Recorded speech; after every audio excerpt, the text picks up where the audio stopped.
Hello hi friends नमस्कार जय जगन्नाथ मुझे इप्सी तो चलते आप संदेश देखिए जानी सारी आज भिडियोटी कौन होगा जाऊँगी तो चलते डेरी नक स्टार्ट करेंगे आज ब्लॉग।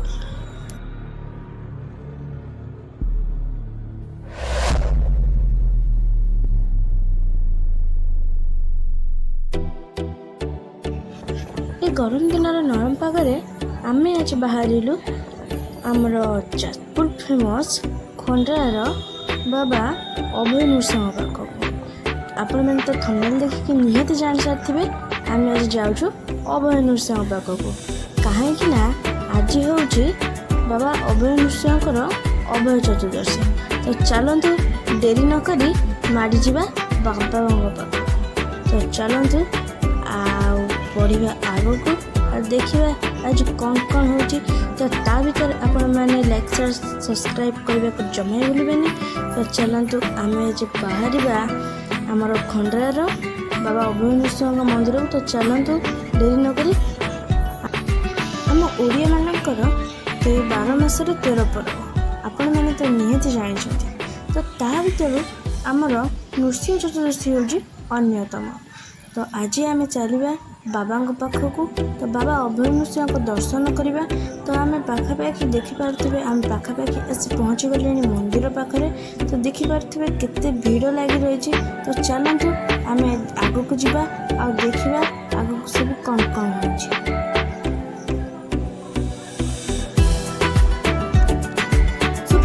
बर्तमान आम गाड़ी पार्किंग करदे तो देखिपे वर्षा केमी आसे मौसम तो बहुत सुंदर लगुच। तो बर्तमान देखिपे केते लोक एटे लोक जना पड़ना तो चलते आगे को जावा केते लोक तो बर्तमान देखिपे मौसम टी बहुत सुंदर लगुच। ये देखिपे आम बाबा मंदिर भी देखा जाए तो चलतु जीवा बाबा अभय नृसिंह दर्शन करवा तो चलतु जीवा।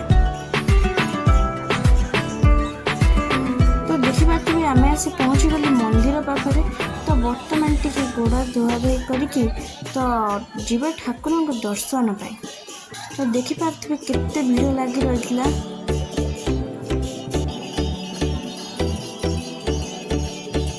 तो बर्तमान देखिपे ये पहुंडी उपर होता बाबा केते कीर्तन लगी रही केते भक्त केते भीड़ जगी रही।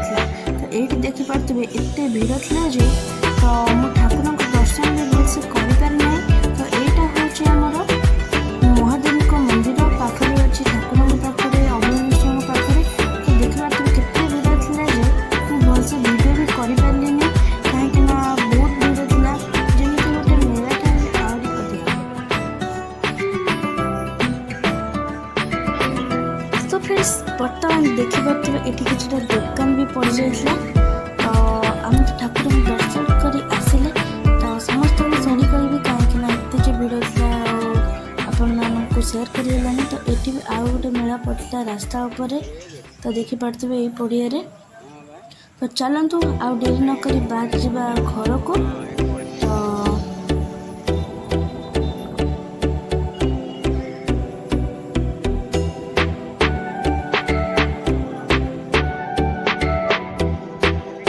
सो फ्रेंड्स तो ठाकुर दर्शन सर सर आम टाइम हो गला 10टा तो जदि रास्ता कौटी गोटे होटेल देखा तो निश्चय टिफिन करदे। सो फ्रेंड्स बर्तमान देखिपे आम पहुँची गलु गोटे होटेल एंड टिफिन भी ऑर्डर करदेलु मुझे ऑर्डर करी बड़ा और सिंगड़ा तो देखा दही रेट तो मस्त देखा। फाइनाली आम टिफिन करके तो बाहर घर को तो ये होटेल ना सीताराम फ्रूट्स एंड देखिपे तो बहुत टेस्ट था आमर बहुत यम्मी था बड़ाटा तो लोकेशन आप देखीदेली तो जदि ये बाटे जाऊे निश्चय खाई जी तो आम खाई पुणी बाहरी गले घर को। तो चलतु आपण मानक जदि वीडियो टिके भल लगी तो लाइक सब्सक्राइब